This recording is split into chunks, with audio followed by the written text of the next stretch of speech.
Titanic శిథిలాలను చూసి వచ్చేందుకు వెళ్లిన టైటాన్ సబ్మర్సిబుల్ ఎందుకు పేలిపోయింది? అది ఇప్పటికీ సమాధానం దొరకని విధంగానే ఉండిపోయింది. అట్లాంటిక్ సముద్ర గర్భంలోని టైటానిక్ ఓడ శిథిలాలను చూసేందుకు వెళ్లిన టైటాన్ సబ్మర్సిబుల్ పేలిపోయి 5గురు చనిపోయిన ఘటనకు ఏడాది దాటిపోయింది. ఇప్పుడు ఈ ప్రమాదానికి కారణం ఏమిటో కనుగొనేందుకు అమెరికా కోస్ట్ గార్డ్ అధికారులు బహిరంగ విచారణ చేయనున్నారు. టైటాన్ సబ్మర్సిబుల్ డిజైన్ లో లోపాలు, ప్రమాద హెచ్చరికలను పెడచెవిన పెట్టడం లాంటి కీలక 5 విషయాలపై విచారణ జరపనున్నారు. నిజానికి అట్లాంటిక్ సముద్రంలో 3800 మీటర్ల లోతులోని టైటానిక్ శిథిలాలను చూపిస్తామని, అది జీవితకాలపు అవకాశం అంటూ టైటాన్ సబ్మర్సిబుల్ నిర్వాహకులు చెప్పారు. 5గురితో ప్రయాణమైన ఈ సబ్మర్సిబుల్ అట్లాంటిక్ సముద్ర గర్భంలో దారుణంగా పేలిపోయింది. అందులో ప్రయాణిస్తున్న 5గురు ఆ ప్రమాదంలో ముక్కలు చెక్కలైన స్థితిలో చనిపోయారు.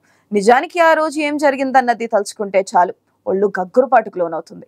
సముద్ర గర్భానికి ప్రయాణం చేసే టైటాన్ సబ్మర్సిబుల్ 5గురు ప్రయాణికులతో కలిసి 2023 జూన్ 18న సముద్రం లోపలికి దిగడం మొదలైంది.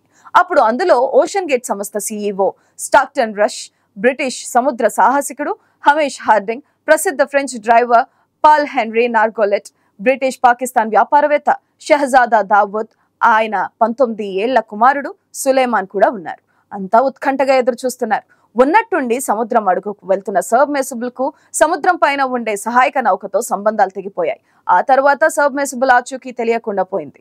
ఈ సమాచారం అందుకున్న US కోస్ట్ గార్డ్ సహాయక చర్యలు చేపట్టేందుకు రంగంలోకి దిగింది. టైటాన్ సబ్మర్సిబుల్ జాడును తెలిపే వార్త కోసం ప్రపంచమంతా ఎదురు చూసింది. కానీ 4 రోజుల తర్వాత, అంటే జూన్ 22న టైటానిక్ నౌక ముందు భాగానికి సుమారు 500 మీటర్ల దూరంలో ఆ సబ్మర్సిబుల్ శకలాలను గుర్తించారు. నిజానికి టైటాన్ సబ్మర్సిబుల్ కేవలం 1:45 నిమిషాల పాటు మాత్రమే సముద్రం లోపలికి చచ్చుకుపోయింది. ఆ తర్వాత అక్కడేం జరిగిందో ఎవ్వరికీ తెలియదు. ఆ సబ్మర్సిబుల్ నుంచి ఏ సంకేతాలు నౌకకు అందలేదు. అయితే ఈ ప్రమాదం గురించిన 5 ప్రశ్నలకు ఇప్పటికీ సమాధానం దొరకడం లేదు. టైటాన్ ప్రమాదంలో Stockton rush, Hamish Hardinge, Shahzada Dawood, ఆయన కుమారుడు సులేమాన్, పాల్ హెన్రీ నార్గోలెట్ మొత్తం 5గురు మరణించారు. టైటాన్ లో ప్రయాణిస్తున్న వారికి సహాయంగా సముద్ర ఉపరితలంపై పోలార్ ప్రిన్స్ అనే సపోర్ట్ షిప్ ఉంది. టైటాన్ సబ్మర్సిబుల్ లోని వారు ఈ ఉపరితల నౌకతో సంప్రదింపులు జరిపే సమాచార వ్యవస్థ ఉంది. సబ్మర్సిబుల్ లోని ఆన్ బోర్డ్ సమాచార వ్యవస్థ ద్వారా వారు టెక్స్ట్ రూపంలో సందేశాలు పంపడానికి, స్వీకరించడానికి అవకాశం ఉంది. సబ్మర్సిబుల్ వైఫల్యానికి సంబంధించిన సమస్యలు కానీ, హెచ్చరికలు కానీ ఏమైనా వచ్చాయా అనే విషయాన్ని ఈ సందేశాల లాగ్ చూపుతుంది. టైటాన్ సబ్మర్సిబుల్ కు అకౌస్టిక్ మానిటరింగ్ పరికరం ఉంటుంది. దానికి మైక్రోఫోన్స్ ఉంటాయి. సబ్మర్సిబుల్ ఒత్తిడికి గురైన ఏ భాగమైనా దెబ్బతిన్నా, సబ్మర్సిబుల్ నుంచి ఏదైనా అసాధారణ శబ్దం వచ్చినా ఆ పరికరం గుర్తించి వెంటనే అలర్ట్ చేస్తుంది. దీంతో సబ్మర్సిబుల్ లోని వారు అప్రమత్తమయ్యే అవకాశం ఉంటుంది. సబ్మర్సిబుల్ లో ఏదైనా తప్పు జరిగితే అకౌస్టిక్ మానిటరింగ్ పరికరం ఆడియో సంకేతాల ద్వారా తమను అప్రమత్తం చేస్తుందని స్టాక్టన్ రష్ నమ్మారు. అందుకే వారంతా ధైర్యంగా అంతటి భూగర్భంలోకి దూసుకుపోయారు.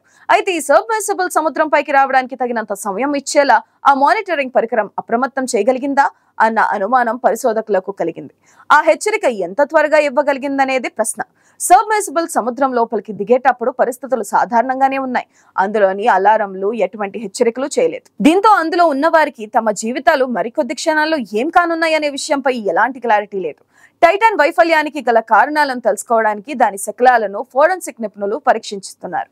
నిజానికి వారి పరీక్షల్లో టైటాన్ డిజైన్ లో అనేక సమస్యలు బయటపడ్డాయి. సబ్మర్సిబుల్ నుంచి బయటకు చూసేందుకు అమర్చిన కిటికీ అద్దం సముద్రంలో 1300 మీటర్ల లోతున ఉండే పీడనాన్ని తట్టుకునేలా రూపొందించారు.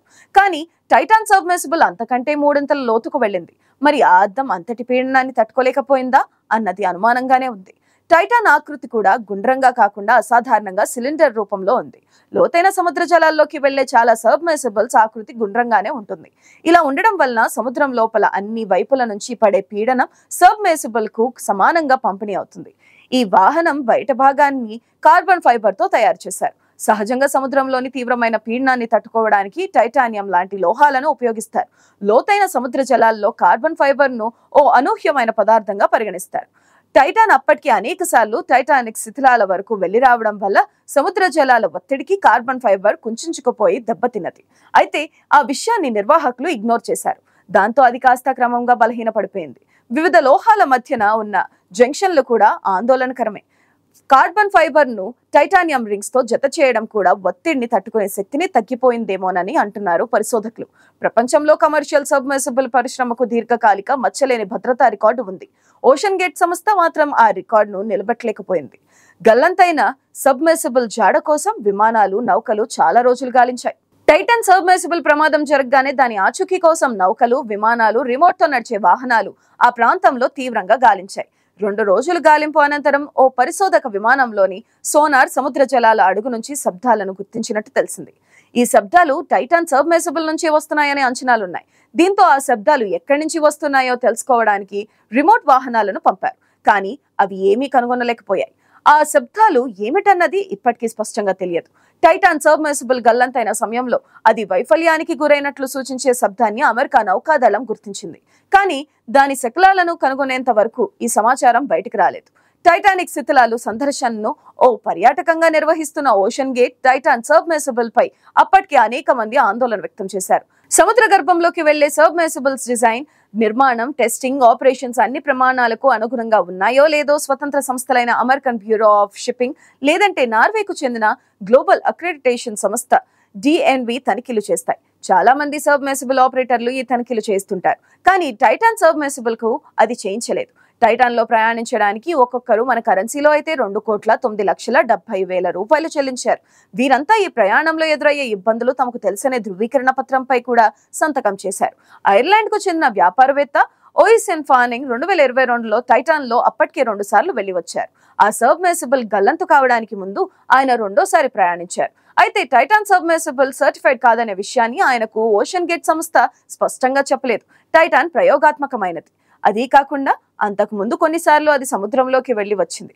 అందుకే ఎవరికి దానిపైన అపనమ్మకం కలగలేదు. అది బాగా పనిచేస్తున్నట్లు అనిపించింది. మరి ఆ ప్రమాదం ఎలా జరిగింది అన్నదే $1 మిలియన్ ప్రశ్నగా మిగిలింది. ఈ విషయంపై తాజాగా 2 వారాల పాటు బహిరంగ విచారణ జరగనుంది.